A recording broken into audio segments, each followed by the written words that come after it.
കേരളത്തിലെ പൊതുജനാരോഗ്യത്തിന്റെ ഏറ്റവും ദയനീയമായ അവസ്ഥയാണ് ഇത് ചൂണ്ടിക്കാണിക്കപ്പെടുന്നത്. സർക്കാർ മെഡിക്കൽ കോളേജുകളുടെ നിലവാര തകർച്ചയും. നിങ്ങൾക്ക് ഓർമ്മയുണ്ടാകും, നിങ്ങളൊക്കെ കൊച്ചായിരുന്ന കാലത്ത്, നമ്മളെല്ലാം കൊച്ചായിരുന്ന കാലത്ത്, നമ്മുടെ കേരളത്തിലെ ചികിത്സാ രംഗത്ത് ഒരു ഫൈനൽ ബേർഡ് എന്ന് പറയുന്നത് മെഡിക്കൽ കോളേജുകളാണ്. സങ്കീർണമായിട്ടുള്ള രോഗങ്ങൾ വന്നാൽ അവസാനം നമ്മൾ അഭയം പ്രാപിക്കുന്നത് മെഡിക്കൽ കോളേജുകളാണ്. ഇന്ന് ആ സ്ഥാനമൊക്കെ എപ്പോഴേ പോയി കഴിഞ്ഞു മെഡിക്കൽ കോളേജുകൾക്ക്. എന്താ കാരണം? ആവശ്യത്തിന് ഡോക്ടർമാരില്ല, ഉപകരണങ്ങളില്ല, മരുന്നില്ല. നമ്മൾ കുട്ടിഘോഷിച്ചുകൊണ്ട് നമ്മുടെ കേരളത്തിന്റെ ആരോഗ്യ സാഹചര്യം മെച്ചപ്പെട്ടതാണെന്ന് പറയുമ്പോൾ മറ്റൊരു ഭാഗത്ത് സർക്കാർ മെഡിക്കൽ കോളേജുകളുടെ അവസ്ഥയാണിത്. ഇത് പ്രൈമറി ഹെൽത്ത് സെന്ററുകളുടെ അവസ്ഥയല്ല, ഇത് ജില്ലാ ആശുപത്രിയുടെ അവസ്ഥയല്ല, സർക്കാർ മെഡിക്കൽ കോളേജുകളുടെ അവസ്ഥയാണ്. തിരുവനന്തപുരം മെഡിക്കൽ കോളേജിലെ surgery head of the department ചൂണ്ടിക്കാണിച്ചത്. അദ്ദേഹം ഗത്യന്തരമില്ലാതെ ചൂണ്ടിക്കാണിച്ചതായിരിക്കും, ആരും ഭയപ്പെട്ട് പറയുന്നില്ല. കഴിഞ്ഞ ആലപ്പുഴ മെഡിക്കൽ കോളേജിന്റെ HDS മീറ്റിംഗിലുണ്ടായ കാര്യം നിങ്ങൾക്ക് എല്ലാവർക്കും അറിയാവുന്നതാണ്. ഇവിടത്തെ സ്ഥിതി എന്തായിരുന്നു? ഇവിടത്തെ സർജറി വിഭാഗത്തിൽ 16 അസിസ്റ്റന്റ് പ്രൊഫസർമാരുടെ ഒഴിവുണ്ട്. 16 പോസ്റ്റുകളാണുള്ളത്. അതിൽ 11 എണ്ണവും വേക്കന്റ് ആണ്. 16 എണ്ണത്തിൽ 11 എണ്ണവും വേക്കന്റ്. റേഡിയോളജി ഡിപ്പാർട്ട്മെന്റ് 13 എണ്ണം. അതിൽ ആകെ നിലവിലുള്ളത് 4 പേർ, 9ഉം വേക്കന്റ്. ഈ സാഹചര്യത്തിൽ തന്നെ വർക്കിംഗ് അറേഞ്ച്മെന്റ് കൊടുക്കും കുറെ ആൾക്ക് തിരുവനന്തപുരത്തേക്ക്. ഇവിടുന്ന് ആളെ വീണ്ടും ട്രാൻസ്ഫർ ചെയ്യാൻ നോക്കുകയാണ്. അപ്പോൾ സർക്കാർ മെഡിക്കൽ കോളേജുകളുടെ സ്ഥലം മാറ്റക്കാര്യത്തിൽ സുതാര്യതയില്ല.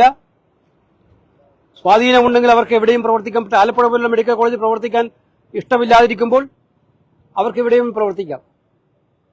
അപ്പൊ ഇത് സത്യത്തിൽ അതീവ ഗുരുതരമായ സാഹചര്യത്തിൽ കേരളത്തിന്റെ പൊതുജനാരോഗ്യത്തെ തകർച്ചയിലേക്ക് നയിക്കുകയാണ് പിണറായി സർക്കാർ ചെയ്തുകൊണ്ടിരിക്കുന്നത് എന്നുള്ളതാണ് ഏറ്റവും സങ്കടകരമായ കാര്യം. അതിന്റെ ഏറ്റവും വലിയ ഉദാഹരണമാണ് തിരുവനന്തപുരത്ത് ഡോക്ടർക്ക് ഇത് തുറന്നു പറയേണ്ടി വന്നത്. ഒരു ഡോക്ടർ തുറന്നു പറഞ്ഞു, ഒരു ഓഡിറ്റ് നടത്തി. ഈ പറഞ്ഞ കണക്ക് ഞാൻ ആലപ്പുഴ മെഡിക്കൽ കോളേജിൽ നിങ്ങളൊന്ന് എടുത്തു നോക്ക്, എത്ര ഒഴിവുകളുണ്ട്, വേക്കൻസികൾ. നമ്മുടെ സൂപ്പർ സ്പെഷ്യാലിറ്റി നിങ്ങൾക്കറിയാം, നമ്മുടെ സ്വപ്നമാണ് ആലപ്പുഴ മെഡിക്കൽ കോളേജിലെ. കേന്ദ്ര ഗവൺമെന്റിനെ കൂടെ അനുവദിപ്പിച്ചതാണ് ഞാൻ MP ആയിരുന്ന കാലത്ത്. ആ സൂപ്പർ സ്പെഷ്യാലിറ്റി സൗകര്യം ഇപ്പോഴും യാഥാർത്ഥ്യമായിട്ടില്ല. അവിടുത്തെ അറ്റകുറ്റപ്പണികൾ പോലും ഏറ്റെടുക്കാൻ PWD തയ്യാറല്ല. ശീതസമരമാണ് PWD ആരോഗ്യവകുപ്പും. ഞാൻ 6 മാസം മുമ്പ് മുഖ്യമന്ത്രി കത്ത് കൊടുത്തു. PWDയും ആരോഗ്യവകുപ്പും ശീതസമരമാണ്. പക്ഷേ ആരോഗ്യവകുപ്പിന്റെ ഏജൻസി ചെയ്ത വർക്ക് ഞങ്ങൾ ഏറ്റെടുക്കില്ല എന്നാണ് PWD പറയുന്നത്. PWD ചെയ്യാത്ത വർക്കുകൾ ഞങ്ങൾ ഏറ്റെടുക്കില്ല. ഇതെന്തൊരു സ്ഥിതിയാണ്? ഈ ഒരു ദയനീയമായിട്ടുള്ള സങ്കടകരമായിട്ടുള്ള സാഹചര്യത്തിന്റെ പ്രതിഫലനമാണ് ഒരു ഡോക്ടറുടെ തുറന്നു പറച്ചിലൂടെ വന്നിരിക്കുന്നത്.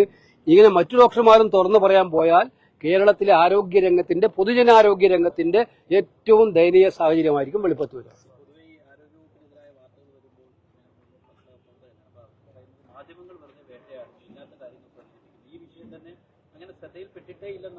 അതാ നിങ്ങൾ മനസ്സിലാക്കേണ്ടത്. പറയുന്നവർക്ക് ഭീഷണിയാണ്. ഞാൻ ശ്രദ്ധിച്ചിട്ടുണ്ട്, തുറന്നു പറയാൻ ഒരു ഡോക്ടർ മുന്നോട്ട് വന്നാൽ ആ ഡോക്ടറെ അടിച്ചിരുത്തുകയാണ്.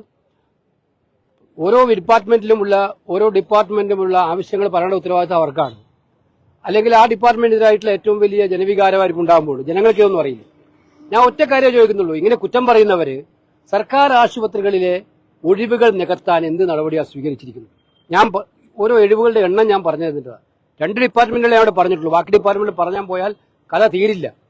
ഇത് ആലപ്പുഴയുടെ കഥ മാത്രമല്ല, കോഴിക്കോട്, തിരുവനന്തപുരത്ത്, തൃശ്ശൂർ, ഇതെല്ലായിടത്തും തന്നെയാണ്. പണ്ട് കാലത്ത് നമ്മുടെ മെഡിക്കൽ കോളേജുകൾ എന്ന് പറഞ്ഞാൽ കോഴിക്കോടും ആലപ്പുഴയും തൃശ്ശൂരും തിരുവനന്തപുരവും ഒക്കെ തന്നെ, കോട്ടയം ഒക്കെ തന്നെ നമ്മുടെ പൊതുജനാരോഗ്യ പ്രവർത്തനങ്ങളുടെ മേന്മയുടെ പ്രതീകങ്ങളായിരുന്നു. ഇന്ന് അവിടെ അലംഭാവത്തിന്റെയും കെടുകാര്യസ്ഥതയുടെയും ഏറ്റവും വലിയ പ്രതീകമായിട്ടാണ് അവരിപ്പോൾ മാറിയിരിക്കുന്നത്. ഇതിന്റെ ഉത്തരവാദിത്വം സർക്കാരിനല്ലേ? പിന്നെ ഒന്ന് പോസ്റ്റ് ചെയ്യും കുറെ ആളുകളെ, ഒരു ഡോക്ടർമാരും ചാർജ് എടുക്കുന്നില്ല. ഇതെന്താണെന്ന് ഗവൺമെന്റ് പഠിക്കണ്ടേ? എന്തുകൊണ്ടാണ് പൊതുമേഖലയിൽ ഡോക്ടർമാർ വരാത്തത്? പഠിക്കണ്ടേ? നടപടി ഉണ്ടാക്കണ്ടേ? ഒരുപാട് കാര്യങ്ങൾ കൊട്ടിഘോഷിക്കുന്ന ഗവൺമെന്റ് ഈ അടിസ്ഥാനപരമായി പാവപ്പെട്ടവരെ ചികിത്സിക്കേണ്ട മെഡിക്കൽ കോളേജുകളെ ഇങ്ങനെ വീക്കം ചെയ്യുന്നതിന്റെ അർത്ഥം എന്താണ്? അതുകൊണ്ട് ഇത് കണ്ണു തുറപ്പിക്കുന്ന ഒന്നാണ്, പൊതുസമൂഹത്തിനെ കണ്ണു തുറപ്പിക്കുന്ന ഒന്നാണ് ആ ഡോക്ടറെ വെളിപ്പെടുത്തുന്നതാണ് എന്റെ വിശ്വാസം.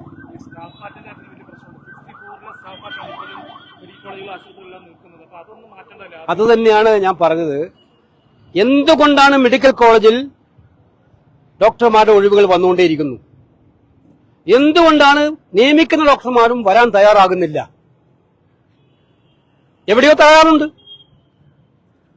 ആ തകരാറെന്നാണ് പഠിക്കണ്ടേ, പഠിച്ചിട്ട് പരിഹാരം ഉണ്ടാക്കേണ്ടത്. സർക്കാരിന്റെ ജോലിയല്ലേ അത്?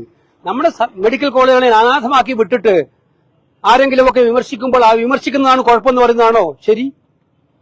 ഞാൻ പറയുന്നില്ല സ്വകാര്യ ആശുപത്രികളാണ്, സ്വകാര്യ ആശുപത്രികളെ വളർത്തുന്നത് ഇത്തരം സമീപനങ്ങളാണ്. അവർക്ക് വേണ്ടിയിട്ടാണ് ഈ ജോലി ചെയ്യുന്നത്. സർക്കാർ മെഡിക്കൽ കോളേജിൽ പാവപ്പെട്ടവരാ പോകുന്നത്. അവിടെ ചെയ്യുന്ന നല്ല ഡോക്ടർമാരും ഉണ്ട്, നല്ല രീതിയിൽ പരിചരണം കിട്ടുന്നുണ്ട്.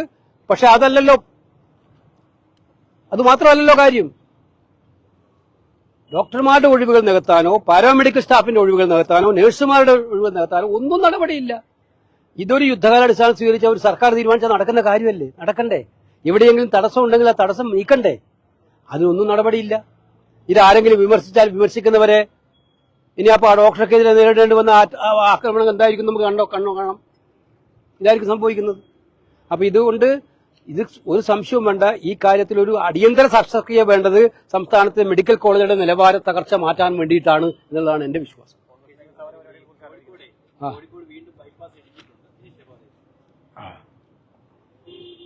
അതെ, ഇന്ന് തന്നെ ഇപ്പൊ കണ്ണൂരിൽ നിന്നൊരു ഡെലിഗേഷൻ വന്ന് കണ്ടിരുന്നു.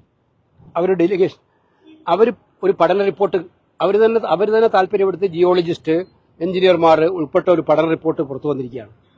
അവർ പറയുന്നത് അണ്ടർപാസുകളിലെല്ലാം വെള്ളം നിൽക്കുകയാണ് കംപ്ലീറ്റ്. ഒരു ചെറിയ മഴ വന്നാൽ അണ്ടർപാസ് വെള്ളം നിറയാണ്. അതുപോലെ നിങ്ങളിപ്പോൾ ഈ സർവീസ് റോഡൊന്ന് നോക്കണം. ഈ സർവീസ് റോഡിന്റെ പ്രശ്നം താങ്കൾക്ക് മനസ്സിലായിട്ടുള്ളൂ എന്ന് എനിക്കറിയില്ല. നിങ്ങളെല്ലാം യാത്ര ചെയ്യേണ്ടി വരുന്നത് ഈ സർവീസ് റോഡിലൂടെയാണ്. ഇരുചക്ര വാഹനങ്ങൾ, മുച്ചക്ര വാഹനങ്ങൾ, ഇത് രണ്ടും സർവീസ് റോഡിലൂടെ യാത്ര ചെയ്യാൻ പറ്റുമോ? അവർക്ക് മെയിൻ റോഡിലൂടെ പോകാൻ പറ്റില്ലല്ലോ. ഈ സർവീസ് റോഡുകൾക്ക് എന്തെങ്കിലും ഒരു ബലം കൊടുത്തിട്ടുണ്ടോ? ഞാൻ കഴിഞ്ഞ 3-4 മീറ്റിംഗുകളിലായിട്ട് ഇത് പറയാണ്. സർവീസ് റോഡുകൾക്ക് ഡ്രെയിനോടുകൂടി നല്ല ബലം കൊടുത്ത് ഒന്നാം തരം റോഡുകളാക്കി മാറ്റണം. ഇല്ലെങ്കിൽ ഇവിടെ കലാപം നടക്കും. കാരണം 60% യാത്രക്കാർ ഉപയോഗിക്കേണ്ടത് അവിടെയായിരിക്കും. പ്രിവിലേജ് ക്ലാസ് മാത്രമാണ് ഈ മുകളിലൂടെ പോവുക യാത്രക്കാർ. അപ്പൊ ഈ സാധാരണ യാത്രക്കാരെ ബാധിക്കുന്ന സർവീസ് റോഡുകൾ നന്നാക്കാൻ നടപടിയില്ല. ദേശീയപാതയുടെ കാര്യത്തിൽ ഇപ്പോഴും നിർമ്മാണം എങ്ങനെയെങ്കിലും പൂർത്തീകരിക്കണം എന്നാണ് കേരള സർക്കാർ ആഗ്രഹിക്കുന്നത്, കേന്ദ്ര സർക്കാർ തിരിക്കാൻ. അതുകൊണ്ട് നിർമ്മാണം പൂർത്തീകരിക്കണം എന്ന് നമ്മളെല്ലാം ആഗ്രഹിക്കുന്നുണ്ട്. പക്ഷേ സേഫ്റ്റി എന്ന് പറയുന്നത് പ്രാധാന്യം കൊടുത്ത് ചെയ്തില്ലെങ്കിൽ അതും ഒരു കാഷ്വാലിറ്റിയിലേക്ക് കൂരിയാട് പോലെയായിരിക്കും പോകാൻ പോകുന്നത്.